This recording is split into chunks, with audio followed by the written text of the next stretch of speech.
So, yeah, we're live on Facebook, so that's good. We're live on one of the channels anyway, so that's good. So make sure your YouTube's up there as well.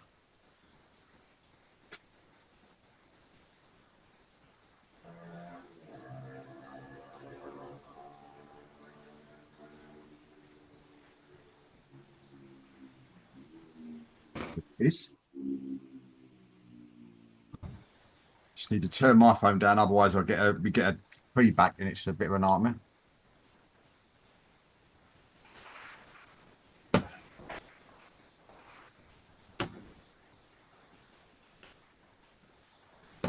Okay, so we're all up and running.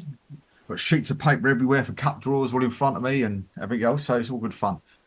But welcome to Series 14. Well, I can't believe I'm saying that. Series 14. I didn't think it'd last a year, but there we go. 14 years. And we're back with a Repos non-league show for another series. And hopefully during the series, we might get Keith back with us as well to come and join us in a couple of shows as we go forward during the year. But fantastic to say that we're joined today by the board, shall we say, from Grays. And we've got Stephen with us, we've got Lee, of course, with us, we've got Stuart with us, and we've got Gavin with us as well, all from Grays. And of course, with their fantastic news and that time and all our councils saw it the right way. But well done to you guys on that. We'll go into that a bit more in depth as well. But we've also got Rob joining us, and we've also got Jamie. And I'm sorry, I forgot Jamie's assistant manager's name. It's my captain, Reese. Sorry, Reese. And they're here, and because we are going to do cup draws for the Essex Senior League tonight, we will give it 5 minutes just to try and get a few people in, and we'll just make sure that we are tweeting that out, and then we will make sure that we get as many people on here as possible to watch these draws. But the Essex Senior League will, of course, post them out as well later on when they get back from the Canary Islands. Is that right, Jamie? Yeah. Somewhere. So, Rob, why did you pull the short straw and not get an invite? That's what I want to know. What to the Canary Islands? Yeah. Oh no, what they say in Scotland, Hamel, Jamie. That'll do me. Jamie, that wasn't part of your prize of winning the cups last year. That you got an invite to the Canary Islands as well. No, yeah, I think my invite's still lost in the post. Just give me 2 seconds, and then we will be away. But just sharing this all out now. So give me 2 seconds, and then we will be away.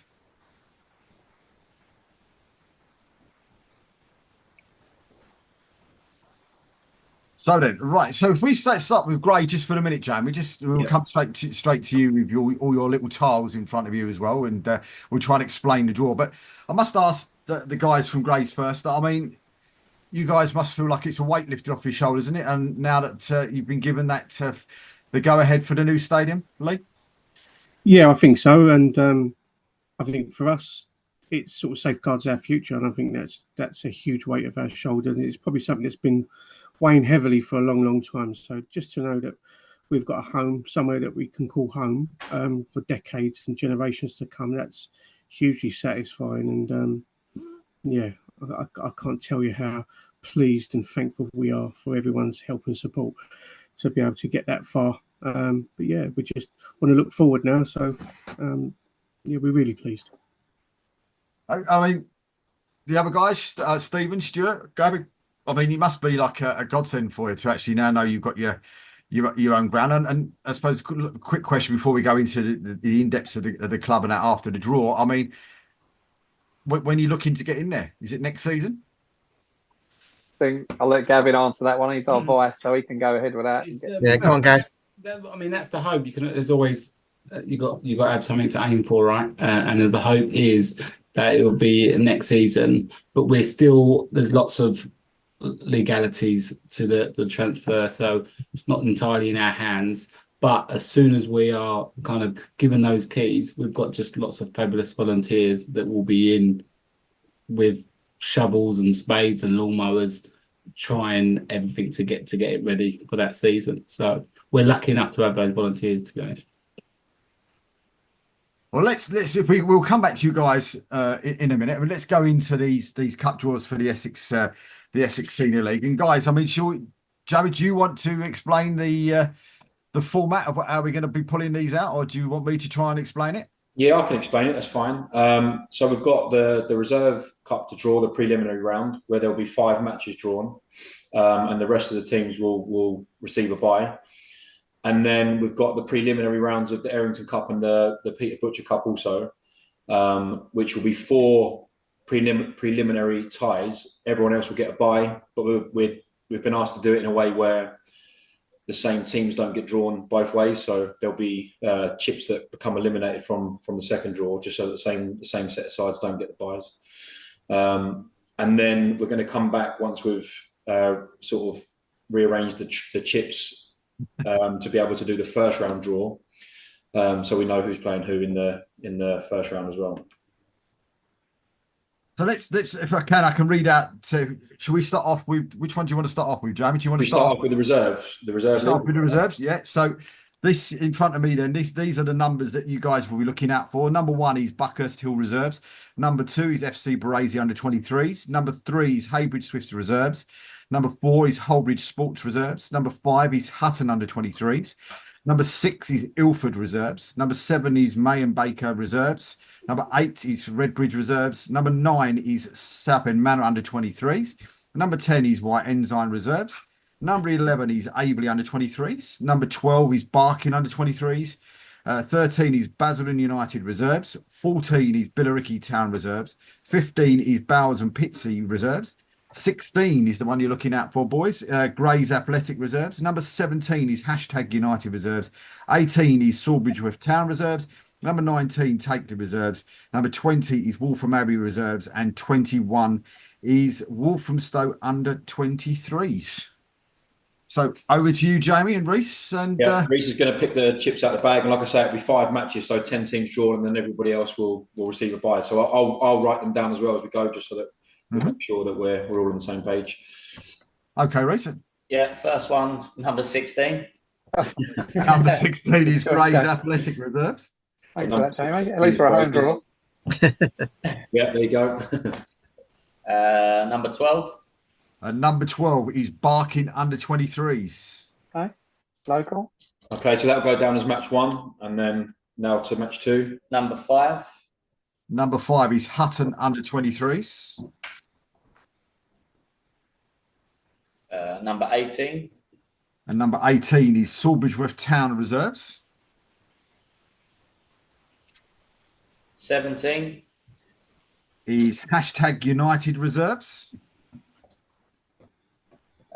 Number 2 against FC Barazy under 23s. Number 8. Number 8 is Redbridge Reserves. Number 14. Number 14 is Billericay Town Reserves. Last one. Yeah, then the last match 5 now, last one. Yeah. Number 20. Number 20 is Waltham Abbey Reserves. Against number 15. Against Bowers and Pitsea Reserves. And that concludes that one, with the other teams all then receiving a bye to the next round, which that round will be drawn not by us, by somebody else at a later stage. So just so while I'm putting those back in the bag then, so match 1 is Grays Athletic Reserves. They will play Barking under 23s. Match number 2 is Hutton under 23s against Sawbridge with Town Reserves. Match 3 is #United Reserves against FC Barazy under 23s. Match 4 is Redbridge Reserves against Billericay Town Reserves. And the last match in the prelim round is Waltham Abbey Reserves, and they will take on Bowers and Pitsea Reserves. Yeah, we've removed number 21 because now I believe there's only 20 teams in the draw. Yep. So, we'll do the Errington Cup first, which will be 4 matches, and then those chips that are drawn out will be excluded from the Peter Butcher first 4 matches prelim. So we're not doubling up on teams. So we'll start with the Errington Cup on the first. Okay, so if I could just read these numbers out for you. Number 1 then is Athletic Newham Number 2 is Barking. Number 3 is Benfleet. Number 4 is Buckhurst Hill. Number 5 is FC Clacton. Number 6 is Frenford. Number 7 is the FA Vars runners-up Great Wakering Rovers. Number 8, Halstead Town. Number 9, Holbridge Swartz. Number 10, Ilford. Number 11, Little Oakley. Number 12, the FA Vars champions, Romford. Number 13, Saffron Walden Town. Number 14, Sawbridgeworth Town. Number 15 is Stansted. Number 16 is Stanway Rovers. Number 17, Takeley. Number 18, West Essex. Number 19, White Ensign. And number 20 is Woodford Town. Yep. Right, so match 1. Number 10. Number 10 is Ilford. Number 4. And they will play Buckhurst Hill. Number 2. He's Barking. 18. And they will play West Essex. Number 5. He's FC Clacton. 14. To play Sawbridgeworth Town. Number 12. He's the FA Vars champions, Romford. Number 16. And they will play Stanway Rovers. Oh, The reason we're laughing, we had a conversation on the phone pre the show tonight, and that was we actually called that before the show started, and that was possibly what would come out. So that's why there's a bit of a laugh going on there in that one. So the Errington Cup then is Ilford to play Buckhurst Hill, Barking to play West Essex, FC Clacton to play Sawbridgeworth Town, and Romford to play Stanway Rovers. And then now we'll move on to the Peter Butcher, which will be the remaining chips. So those teams are now excluded from these 4 games. Okay, so we'll start with match 1. Number 19. Number 19 is White Ensign. Number 11. We'll play Little Oakley. Number 1. Athletic Newham. Number 8. We'll play Halstead Town. Number 13. Saffron Walden Town. Number 15. We'll play Stansted. Number 7. Great Wakering Rovers. Number 3. And they'll play Benfleet. And then the 4 teams that are left in the bag have managed to get buys in both cups. Okay. Do you want to just pull them just so everybody knows that we haven't... So we've got number 9. Number 9. Number 9, which is Holbridge Sports. Number 17. Which is Takeley. Number 20. Woodford Town. And then Number 6. And number 6, which is Fenford.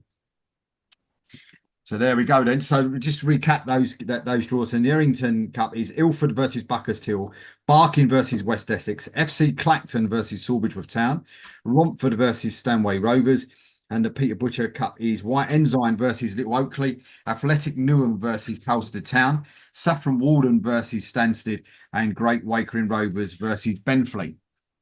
Yeah. And then what we're going to do is, if it's okay with you, we'll just have 5 minutes, and then we're going to add in match 1, match 2, match 3, match 4 chips, so that they can be drawn in the next round versus the teams that haven't been drawn in each cup, respectively. That's right. We'll let you explain that when you come back. Yeah. Cool. Okay. Well, we'll see you in 5. No worries, mate. So looking at those, looking at some of those draws yourself, was quite happy with getting Barking, or is that a toughie for your reserves? I think it's going to be a tough one, to be fair, but a good one. We've got a good relationship with Barking, so I'm sure that both teams will be excited by that. And fingers crossed, we've got a home draw, so fingers crossed we can get through. So for those that are actually new to grades, whereabouts are you actually playing? Tell everybody where you're playing at the moment. So we're ground sharing currently with Tilbury Football Club. We've got a fantastic relationship with those guys, but we've had a nomadic past. So we've ground shared with several clubs over the past few years. So yeah, we're really settled at the moment with Tilbury until hopefully we can move into our new ground. And I suppose with that as well, is the new ground sort of overtaken the new season for you? Or is it sort of, or have you had to keep sort of maybe a couple of you keeping an eye on the new ground and then a couple of you keeping an eye on what's going on in the, with the new season starting as well? Because it's all sort of all coming together pretty quickly, and of course we're already 1 week in. So how difficult has that been to sort of keep one eye on what's going on at the ground, one eye on what's going on with the new season? I think from my perspective, it's been reasonably easy because we've got a really good, strong board, and I've appointed people that are new to the ball based on skill set. So everybody's got a role and responsibility with a new stadium.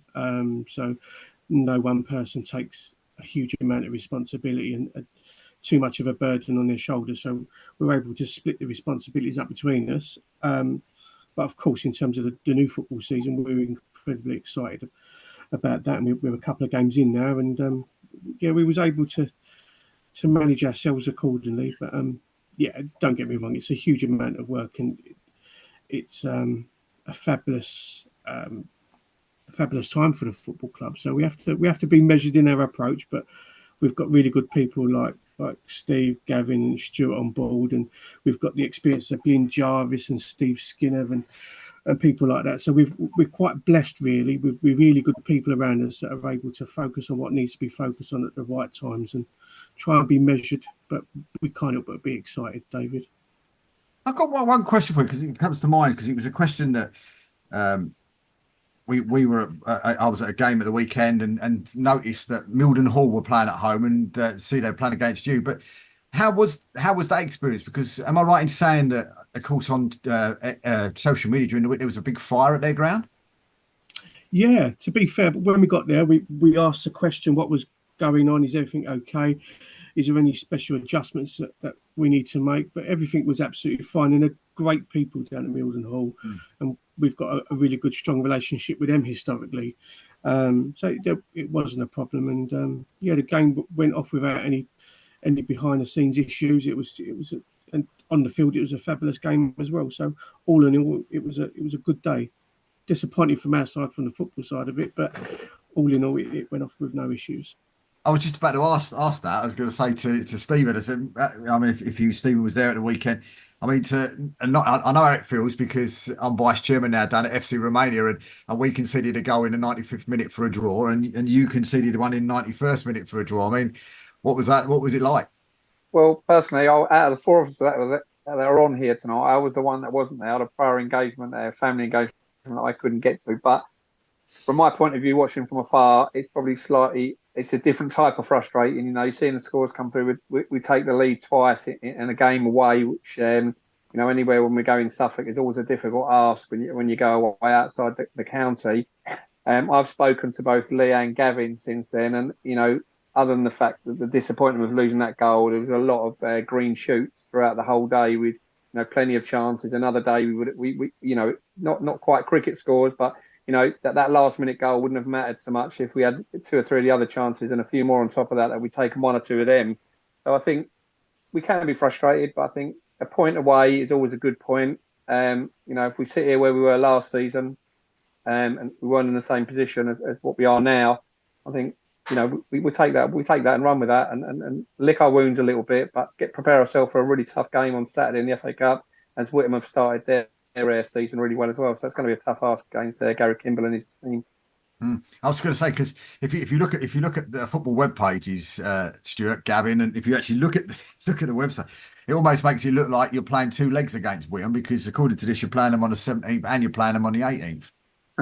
Yeah, we're playing them on the Sunday because obviously, as Lee just said, we ground share with Tilbury, and we're both at home in the FA Cup, so they get priority. We play Saturday, they play Saturday, we're playing Sunday. We did it in the last round. We both won then. Hopefully, we both win again on Saturday and Sunday. And of course, you've also got the Mr. James Beardwell going to turn up as well. So you know it's going to be a good old atmosphere. Let's hope so. So It's always a good game against Whitman. Every time we play, whether it's ours or theirs, it's always a good game, usually close. Apart from the one where we won 7-1 a couple of years ago. It was a Boxing Day massacre, that was. But apart from that, always really good games, good bunch of people, and it should be a good Sunday.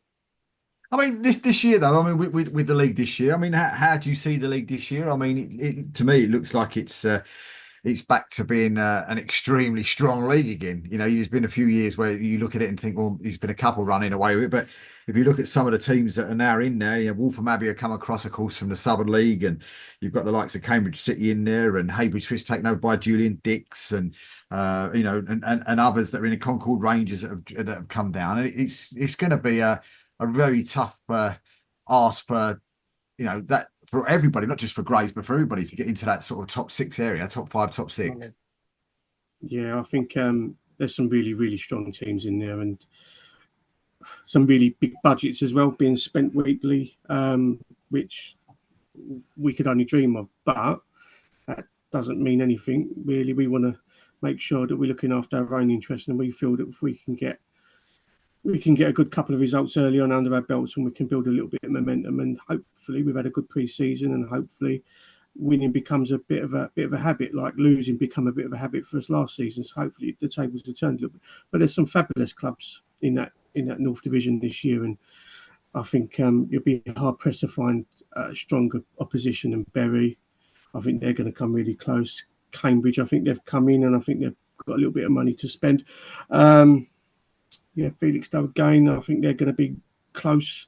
Some big clubs. Yeah, going to be a tough one. Probably the strongest division, the North Division, for a long time. Last year, I think it was probably one of the weakest it's been for a little while, but definitely this time around, I think it's one of the strongest. I mean, is there teams in there that, you know, maybe, Gavin, that you're looking forward to playing? Oh, always looking forward to playing our landlords. That's that'll be exciting this year. As we say, we are maybe rivals off the pitch, but behind the scenes, we'll get on really well. So that's always going to be a Boxing Day fixture, as you'd expect it. I do like again visiting the seaside. So I like the away days because I get to see more of the game on away days. So love the away games, and even better if we come away with a result. The coach journey back is always fun. I think the one that, you know, when Harlow used to be in that league, I think for me, you know, when I was doing stuff for Harlow there, the one I used to look forward to all the time was Wroxham away. Oh, brilliant. And I think it's more down to the fact that they've got probably some of the, you know, present company excluded, but probably some of the best burgers and hot dogs you can ever get down there, because they've got a professional butcher that does them for them. But it's like a lovely little quaint little ground, and it's just a nice place to visit. Yeah, good people over there, to be fair. Always look after us well, and the uniqueness of their slopey pitch as well is always an interesting one to see every season. But, yeah, for me, I think Cambridge away is a nice one, lovely little city to go and visit. I mean, we all like a bit of punting on the river, so I'm sure we'll have a go at that when we're up there. I think that'll be one of the games. You know, we do try and do 1 or 2 games a season where we stay overnight. I think Cambridge is probably going to be on a few of the fans' hit list to do at least one night away in Cambridge. I think that'd be quite an attractive proposition, as well as obviously some of the further Wroxhams and the Berries and that we go to as well, which are nice nights away as well. I think you could have been unlucky a little bit like Enfield Town with their first 2 away fixtures in the Vanarama South this year. They ended up at Torquay on Saturday, and the next away game is Truro. Nice. So they got like the 2 biggest journeys out of the way. Book your week's holiday and stay down there, I think. Oh, yeah. Unbelievable. But I mean, with it though, I mean, there is some big journeys, as you said. You know, you've done the Mildenhall one, you've got Galston, you've got Wroxham, plus you know others in there as well. You know that you're going to go to. I mean, Felixstowe, you know, Brighton, Sea down in Clacton sort of area, not as far, but there is a fair bit of fair journey down there. Yeah. Have you driven to Brighton Sea, David? From where we are? Have. I think Gavin took about 4 days to get it on a Tuesday night last season. It was absolutely just the road that never ended, wasn't it, Gavin? Yeah, it took us off the road. I think they closed the the A12. So yeah, took us on a bit of a journey. It's good that we get quite a few of them out early. So because more into the winter where there's more chances of games being called off, I'd rather play on a Saturday and then having to travel up on a Tuesday night, not getting back till midnight on a school night is not the best. Fifth of Bit of a logistical nightmare right. as well, though, David. To be fair, bit of a logistical nightmare, and for us, it's a cost to the football club as well. We're probably going to be doing 8 coach journeys this year as well, so that's a significant cost to the football club, which we always have to account for. So, whilst it's lovely to go to these clubs and travel good distances, and certainly the newer clubs that are coming into the division, there is a financial outlay for the football club which you have to take in consideration, and it's not cheap, as you can imagine. And you bring that up, and I brought this up a couple of times last year. Would you not think it'd be quite nice to see the FA with some, I always call it a slush fund, but not necessarily a slush fund, but where you've got journeys like that there could be some kind of help for sides. I mean, I go back to the team in Cornwall, Mousehole. Their journeys this year is 8,000 miles. I mean, 8,000. I mean, and they've got, some people say, oh, yeah, but that's what happens when you go up a step. Yeah, but they can't go into any other league other than the league they're in. There is no league that can move them sidewards or anything else. And 2 of their journeys this year, they're going out as far up as Didcot, from Mousehole, and, you can imagine if that's a Tuesday night and it gets rained off. And you're going down there on a Tuesday night from Didcot down to Mousehole. We went from where we are, and it took us 7 hours. Do you know what I mean? So God knows how it's going to take from some of that. Stuart's probably the best person to answer that. Stuart's our FA guru, so I'm sure he can come up with some magic. Yeah, I'm not going to talk on behalf of the FA, but I'm good mates with the guys who own and run Hendon, and they've spent a number of years in the Southern League Premier Division. Some of their travelling down to Taunton, Truro, Plymouth, Merthyr Tydfil. If they had sort of Gosport or something like that, they thought it was a short away day. But they've now been transferred back over to this league, and they're happy as Sampers. They're not travelling anywhere near. It was just the cost of it was just ruinous. But as you said, we have to look at it as Lee said. We've got 8 long trips, but if you look at it from the Wroxham perspective, virtually every game that they play away is a long trip. And it's I just don't know how they do it. It's just the time commitment of the players and the officials and the spectators is I think that's an important point as well, Stuart, about the players. And I think Jamie's not long come out of playing the game, and from a player's perspective, having to give up a day's work or half a day's work to play midweek or to travel these long distances, it's tough. It's definitely tough for players. Jamie, how did you all sort of find at your end, like trying to work commitments and family commitments and traveling long distances? I think you just get used to it. It's just something that you do for such a long period of time that it just becomes the norm. I've actually found management far more time consuming than a player, for sure. The time and effort that goes into the management side, especially when you live and breathe it and you're desperate to be successful, it's just something that I couldn't have even have imagined. So to all those managers out there, huge respect to everyone, because the time that goes in behind the scenes, aside from being a player, is just frightening, really, considering there's lots of volunteers involved and people that obviously aren't earning a wage from it, and it's just their time. Well, we've had one text coming asking when the ties are going to be played, and Rob, do you know? No, I've had that same text. Can I also say that I've got another one here, which is quite something, because it's breaking news. And there's nothing like breaking news on a programme like yours, David. The County FA of Newport Pagnell Town, I've ordered them to replay the game with Ilford, which of course Ilford lost. And so it's on tomorrow night. Boom. I don't know why, but how about that? Wow. Is that an FA Cup game? Yeah, FA Cup, yeah. Wow. Is that Ilford away or Ilford at home? Ilford have got to go away. They've got to go up there tomorrow night. Yeah. So I don't. Yeah. So I don't know what expenses and that. You're talking about travelling, but that's That's a humdinger, that is. That's a slap midweek. And also, you are being listened to in the Canary Islands, David. So, To be fair, so apparently Canvey Island as well are listening in. yeah. That's when Michelle and that actually are in Canada. I'm telling us in the Canary Islands, and that's what it is. But just before we go back to Jamie, I always feel looking at some of the teams that are in your league, guys, as well. The worst journey out of all of those ones in your league, without a shadow of doubt, has got to be Concord Rangers. Yeah, It depends where you start from.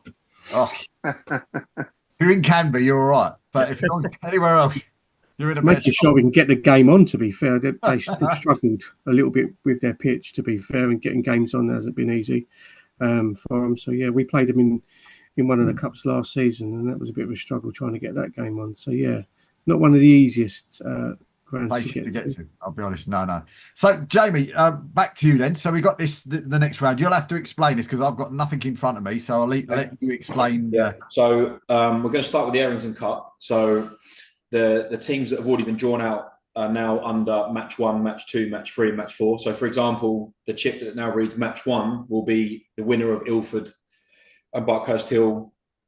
Then with the chip that says match 2 will be the winner of Barking and West Essex, and so on and so forth. So we've eliminated the individual numbers out. So for example, Ilford number 10 won't be in the bag.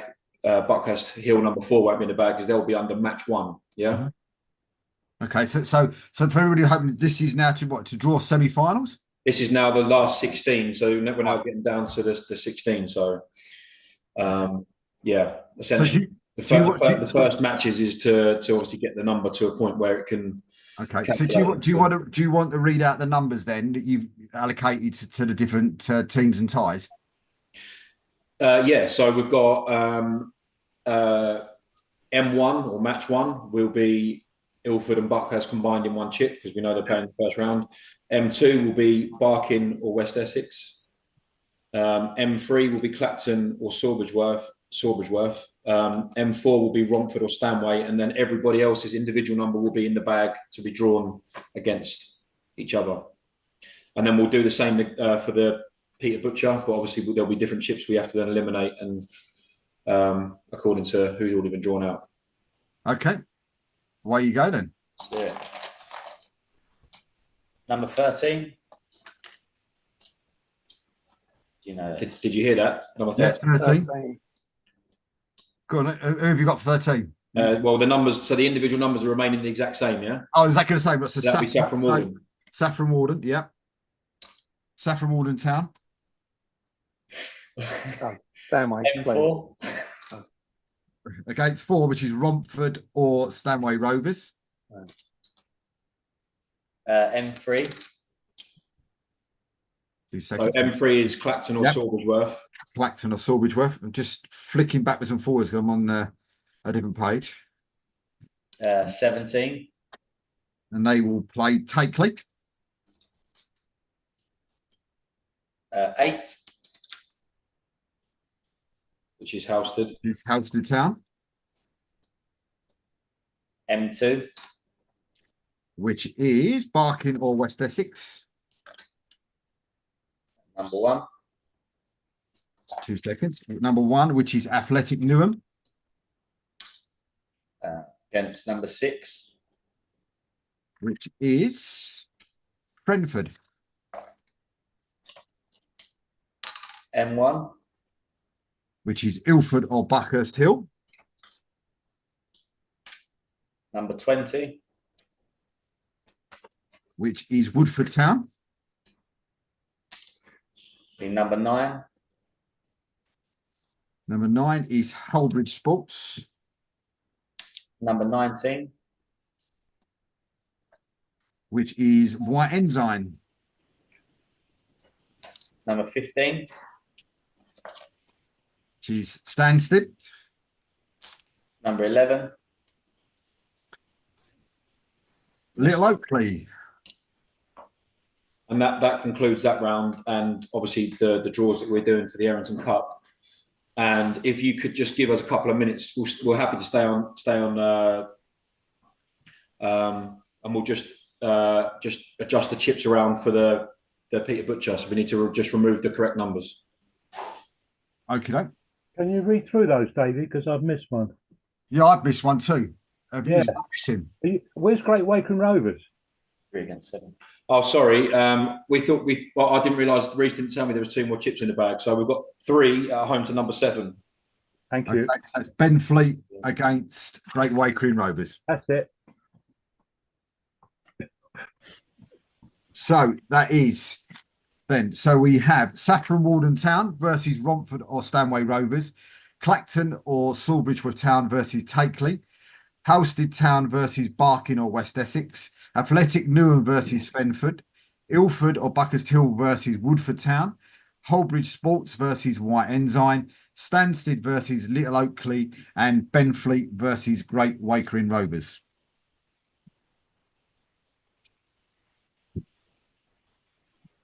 So we'll just wait for the guys to reset, and then we'll come back to them again in a sec.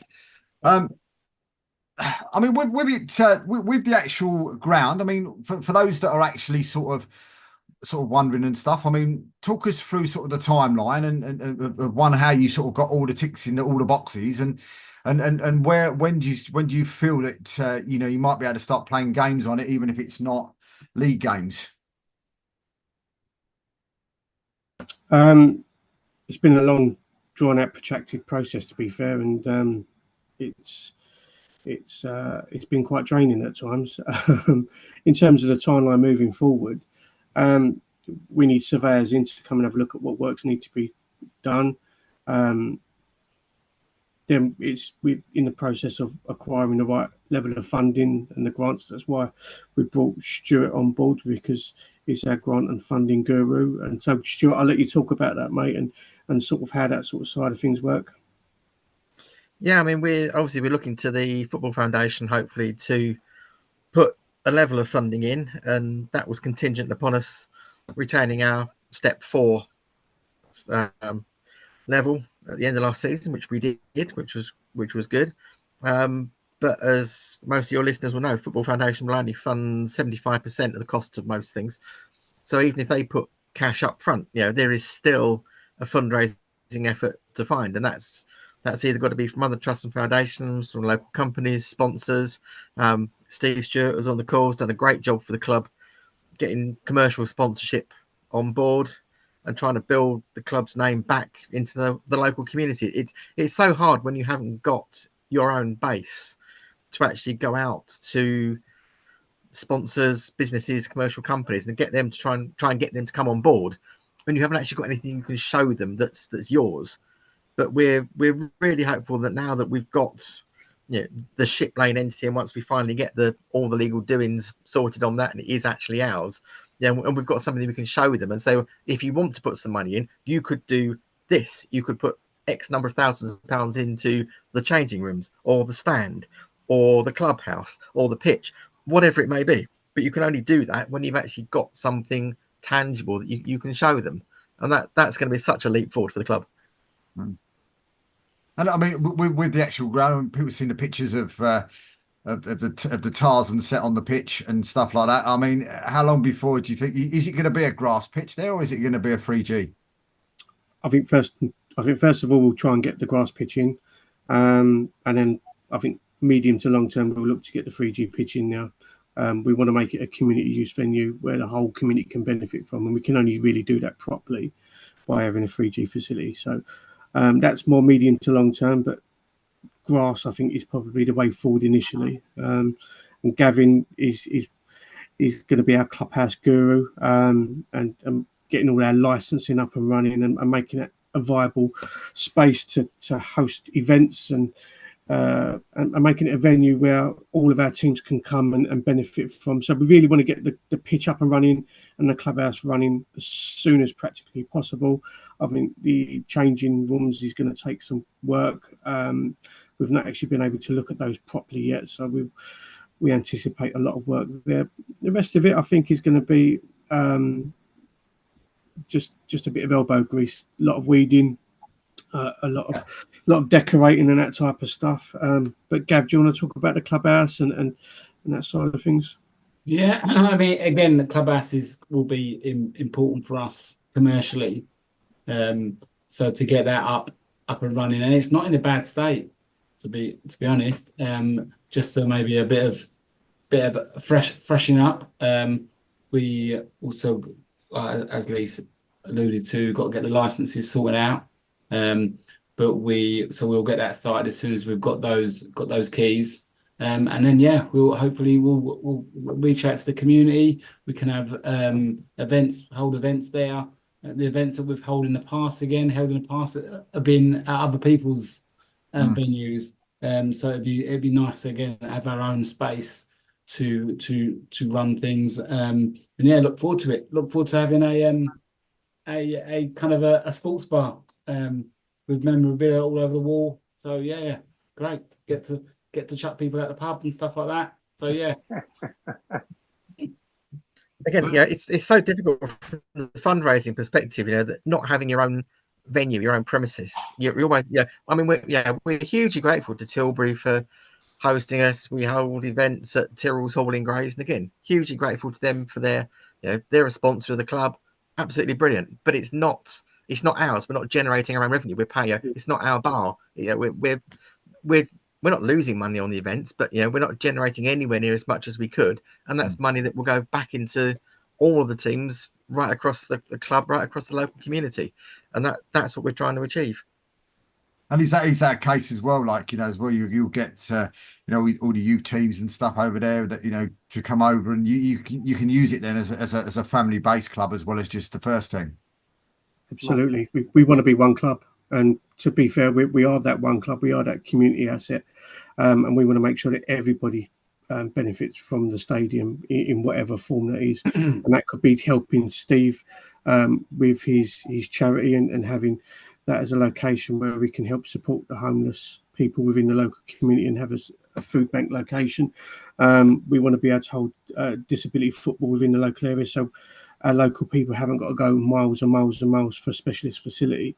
So yeah, we want to do so much, but we have to be mindful that it's going to take time, it's going to take money, it's going to take a hell of a lot of support from many, many people, which I'm pleased to say we've got an incredible amount of support.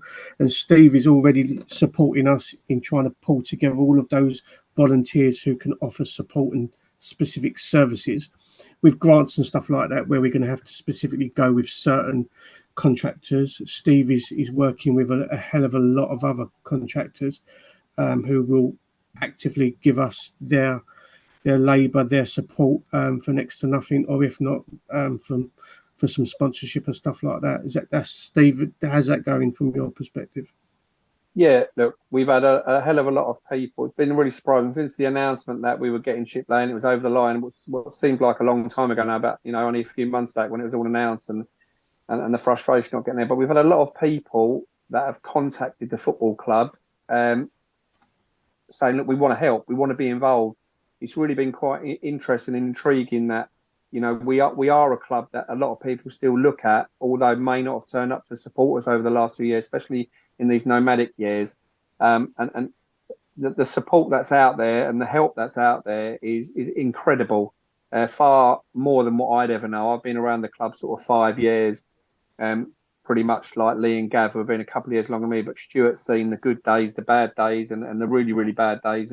And Stuart knows that the gravitas that this football club put together when we had our own ground, we were doing well, or even when we weren't doing well, we had our own facilities still. You still see those people wanting to be involved. And it's fantastic that we've got people that we never even knew were watching us from afar and now showing an interest, which is really, really encouraging to know that we've got that support far afield, and even further afield than Thurrock people are sort of contacting to offer assistance where they can. Great stuff. Great. So let's just quickly jump in again with Jamie, because I know he wants to get off quick. So we'll get in there to him. So we're going to this Peter Butcher Cup. If you want to let us, is it the same format as before? Yeah. Yeah, same format. So the teams that have already been drawn out will go as match 1, 2, 3, match 3, match 4. So we've got 19 White Ensign, 11 Little Oakley, number 1 Athletic Newham, 8 Halstead, 13 Saffron Walden, 15 Stansted, 7, Great Wakering, and 3, Benfleet are all taken out of the draw, and they go in as match 1, match 2, match 3, match 4, and then everybody else is in there with their individual numbers. Okay, so you're hoping to draw Romford again, then, I? I'm hoping that my captain doesn't draw us away to Romford Saffron Walden this time. Okay, away you go. He's on a wager and he's getting a bit of a kickback. Home tie would be nice anyway, at least. First one's number 4. Number 4 is Great Wakering or Benfleet. No, sorry, that's it's number team 4. number 4. Oh, team 4. Yeah, So Buckhurst Hill. yeah, that's it. Against match 4. And that is Great Wakering or Benfleet. Yeah.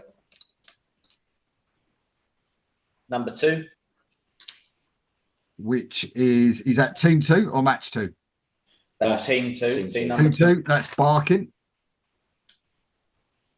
It's number 5. And that's against FC Clacton. Number 9.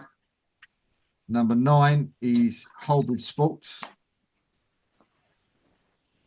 Against number 16. And they will play Stanway Rovers. Yeah, we like away ties. Number 10. Number 10 is Ilford.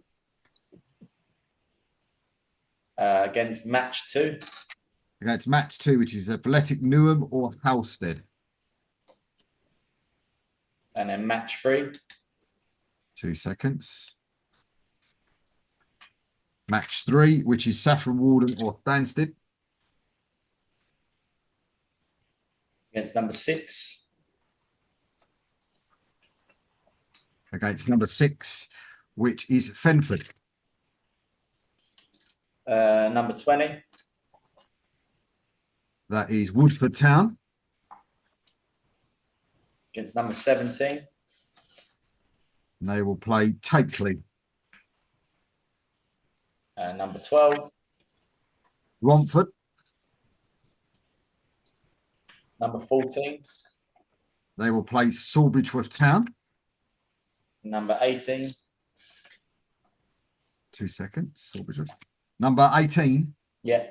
West Essex. Against match 1. And they will play the winner of White Ensign or Little Oakley.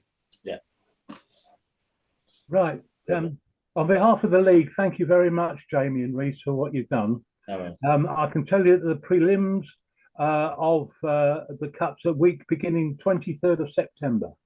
So there we go. 23rd of September for the prelims. Is that for both the cups? Yes. Sorry. Yes, that's the second message I've got. Yes. Okay. Thank you. The 23rd. So let's just re-go through them if I quickly can. So the prelim then of the Errington Cup is Ilford against Buckhurst Hill, Barking versus West Essex, FC Clacton versus Sawbridgeworth Town, and Romford versus Stanway Rovers. They'll be played week commencing the 23rd of September. And in the Pete Butcher Cup, it's White Ensign versus Little Oakley, Athletic Newham versus Halstead Town, Saffron Walden versus Stansted, and Great Wakering versus Benfleet, also the 23rd. And then in the first round proper, it is, I've got to go back because I wrote it shorthand. Saffron Walden Town will play Romford or Stanway Rovers. Clacton or Sawbridgeworth will play Takeley. Halstead Town will play Barking or West Essex. Athletic Newham will play Fenford. Ilford or Buckhurst Hill will play Woodford Town. Holbridge Sports will play White Ensign. Stansted will play Little Oakley, and Benfleet will play Great Wakering Rovers. And in the Butcher Cup, it will be Buckhurst Hill versus Great Wakering or Benfleet. Barking versus FC Clacton. Holbridge Sports versus Stanway Rovers, Ilford versus Athletic Newham or Halstead, Saffron Walden or Stansted will play Frenford, Woodford Town will play Takeley, Romford will play Sawbridgeworth Town, and West Essex will play White Ensign or Little Oakley. So a massive thanks to you guys from as well from Stanway. I mean, what was it like picking up both trophies last year then? Obviously, it was really nice for the football club. I think we went through a massive transition where it was a really difficult task for us to be able to get promoted in a short space of time, although we give it a really good go and got close to playoffs. So that was really the only two competitions that we could have gone on to have any success in. So for us to win both was obviously, really nice for the football club and left a real good feeling around the place and set us in good stead for this year. Can I ask you guys, what it feels like when you see two other Essex sides in that FA Vars final? Does that give you hope for this season? Where previously, and no disrespect to the Essex Senior League, it'd been, I think, was it 40 odd years, or was it that somebody had been there? So does it give you that sort of added incentive now going into FA Vars, thinking, well, if Romford did it last year, Great Wakering did it last year, there's no reason why our season couldn't finish at Wembley?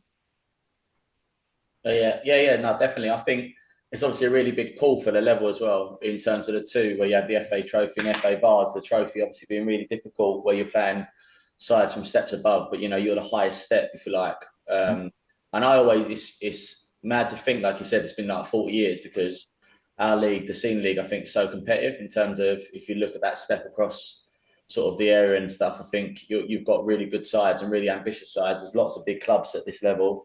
But yeah, definitely as players, that's what everyone thinks. You've got a good fair shot of giving it a go, but it's obviously still very difficult. And I had lots of mates that are in both of those sides, and it's mad to see them obviously, having a competitive fixture at Wembley.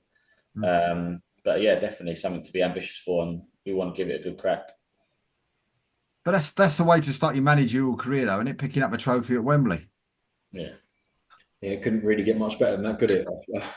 I think those two teams have probably given us all hope, to be honest, and also shown the Essex Senior League for how strong it is.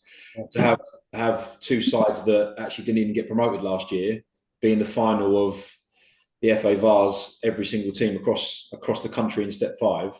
I think it just shows how strong our league is, and I feel the exact same this year. Like, there's probably 5, 6, 7 teams that all have the same ambition. So of course we all want to win games, we all want to get promoted, we all want to have good cup runs, but nothing to give me in this league. It's a really tough league with lots of teams that have the same ambition at the start of the season. So yeah, tough job on our hands to obviously emulate what those clubs done last year, for sure.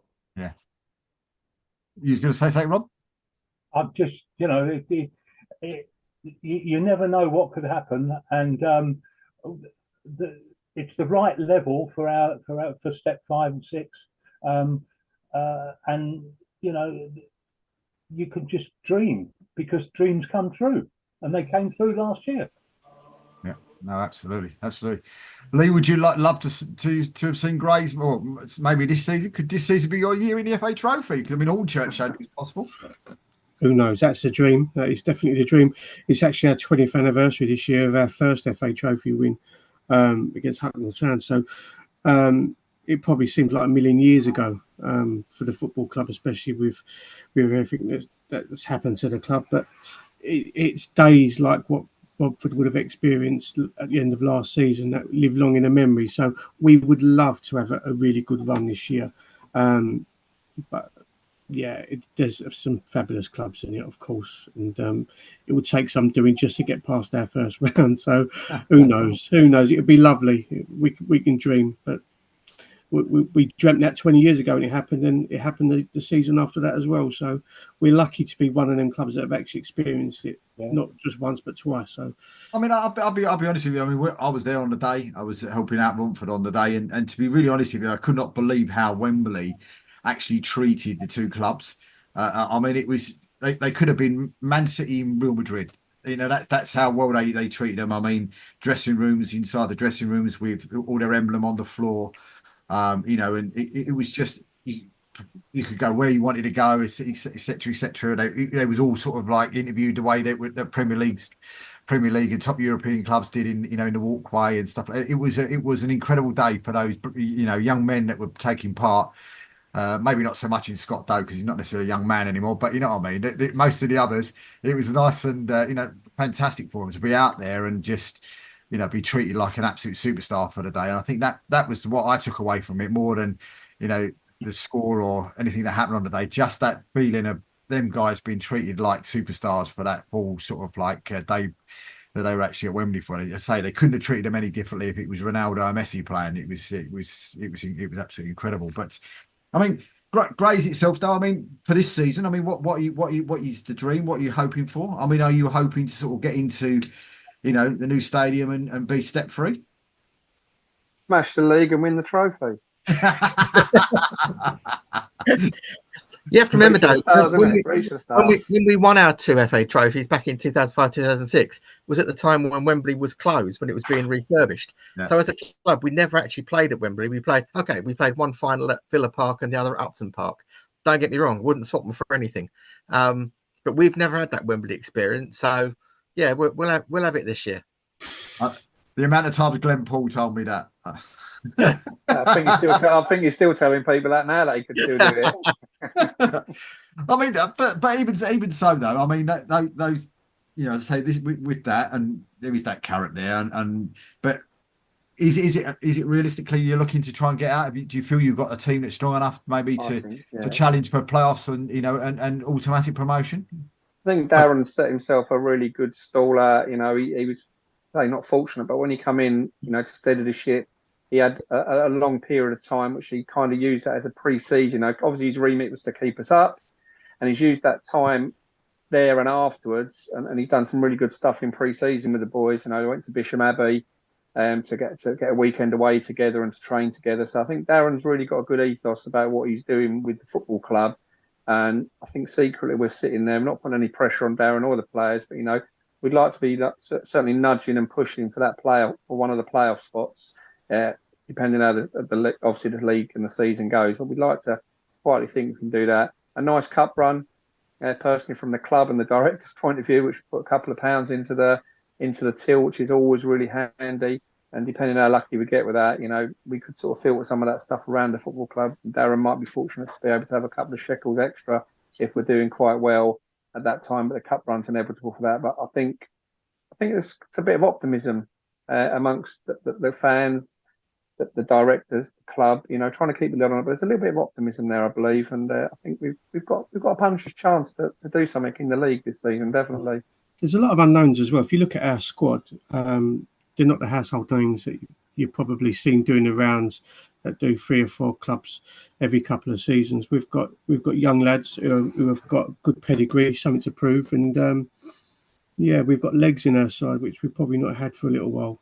We're a very fit side as well, which I think will serve us well. We've got a strength and conditioning coach, who's come in and worked with us from day one of pre-season, and with some players well before the beginning of pre-season. So we're a fit side this year with some youth and some legs. So I wouldn't write us off. I'm not going to say we're going to do anything in particular, but I'd be disappointed if we're struggling down the bottom end of the table like what we was last season. I'd like to be a little bit more optimistic than that, and I'm normally the pessimistic one, and Gavin is normally the optimistic one. But Gav, you're quite optimistic as well, aren't you?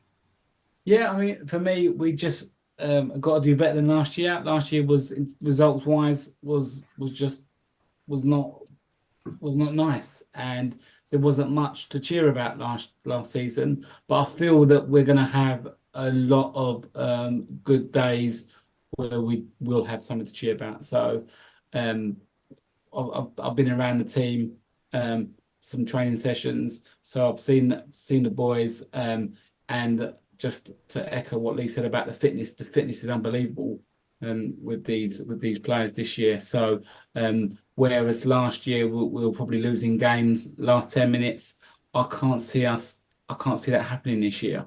So yeah, I'm excited. And I mean, looking at the draws, you say Whittam in the FA Cup, Hadley in the FA Vase. I mean, FA Trophy, and Hadley, of course, in the Summer League Division 1 Central. So I mean, fancy your chances with Hadley? Tough game. Both games, FA Cup and FA Trophy, are really tough games. I'll give us a fighting chance, definitely, and I think it'd be fabulous for the football club to get through a few rounds of each of the competitions. Financially, it's great, but it's really good for the supporters to have a bit of optimism and see us do well in the cups, and galvanise the supporters and galvanise the players, and hopefully have a good run. Who knows? But they are great sides. Whittam's going to be tough. Hadley's going to, tough one, especially away from home. But you never know. I think Darren's galvanised. Darren some may or may not know, Darren was a fan of the football club, and he was at them 2 trophy matches, with his family back in the day. So Darren's got a Grays man through and through. He's really galvanised the football team. He's got probably a player or two shorter than what some squads may have, but he's got people that want to be together, and he's created a real sort of friendship group as well as a players group in there as well. And he's got this togetherness with them, which I think is at these sort of levels we're talking about, along with the extra fitness that he's put in and his attention to detail. I think that's where the optimism comes from. That you could hear a few stories interviewed at the weekend. Whilst he'd always take a point at any away game, there was that little bit of disappointment, and it's nice to be coming away from away games feeling disappointed and not saying we're hanging on, and to say we feel like we've dropped 2 points there. So to have that optimism around the football club after sort of a difficult year last year and some difficult years before that with where we've been, I think we go into any game now thinking we've got a chance. We're fit. We can do 90 minutes. If we do the right things often enough, we should get a little bit more success than what we've been known over the years, in recent years. Well, I mean, changing the subject to a little bit just to Stanway before we go, and everywhere I speak to, anybody that I've spoken to this year or anybody that's sort of spoken to me, they've given me sort of 2, maybe 3 teams that are going to win the league, but a lot of them have said Stanway Rovers.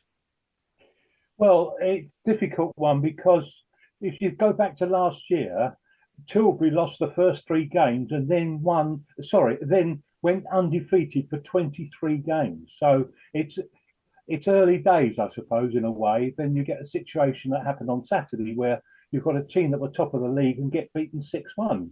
So, so it's who knows? Woodford are well known to be fancied. Stanway, of course, but it's a very difficult one. You've got the situation with Romford and Wakering, who did so well last year, but are completely different teams, virtually completely different teams. What do you think, Jamie? I mean, when people tell you your favourites. Yeah, I've seen a lot of talk for sure. I think even the first game of the season, we go away to Romford and their assistant manager pulls me to one side and says, I've got you guys as favourites this year. We'll let everyone else do the talking. I think it's pretty obvious that I'm an extremely ambitious manager. We go into each game wanting to win. Off the back of really good form last year, I think we won maybe 20 out of the last 22 games. I think everyone could probably see that we'd have been there or thereabouts. Had the team been together longer. And obviously we recruited really well. So of course we're ambitious, but we also know that there's, like I've mentioned before, there's lots of other good teams. We're not going to have it all our own way, which you can already see from the first results. Obviously not the results we'd have liked for the first 2 league games for sure. So it'd be really, really tough. So yeah, we definitely have our aims and our objectives this year. But I think the main thing for us is just to enjoy ourselves as a group like we did last year. Not feel the pressure too much and just see where it takes us, really. Rhys? Yeah, no, I think in terms of being ambitious, there's one reason why I signed when Jamie got the job, and that was because we've got a long-term sort of goal in terms of getting promoted. How that goes is very difficult. I had this experience of Enfield where the target's on your back, touted by other people. But like I said, I liken it to like the Championship. It's so hard to get out of, but one thing I've not played in the league is that the last season being the first year of the playoffs, it gives another opportunity where you needed to win it to get out of it. So yeah, I mean, we're ambitious. I'm someone that wants to win each week. It was a difficult start, but then we go and show what we're capable of against Morden across 2 legs, and that helps galvanise the club again. And we're just going to take it one game at a time, and that's very cliche, but that is what you have to do in this league. Every single team will make it very difficult, because if they're not one of the ones who are picked or one of the favourites to sort of get into the playoffs, they're a team that want to beat you because you're one of the favourites, or people are talking about being the favourite. So there's no easy game in this league whatsoever. And yeah, you just have to take it a game at a time. But yeah, of course, the idea of the only reason I'm here is to try and obviously keep bringing a bit of silver and obviously promotion. Well, listen, guys, we wish you all the very, very best for that, and in pushing forward with that. And thank you for what you've done tonight with the cup draws. And I think that Michel's just said that there's free tickets to Canary Islands for you two for doing a draw for us. So if you get in contact with Michel, she's probably got the tickets for you. Nice one. Lovely. I listened to the guys from Grays as well. I mean, just one last question for everybody that's out there. When do you feel that you are going to get the keys to your new home? And just to reiterate, when do you hope to play maybe your first game there? So hopefully we get the keys in the next 4 to 6 weeks. Then the surveyors can go in and look at what needs doing and how much it's potentially going to cost.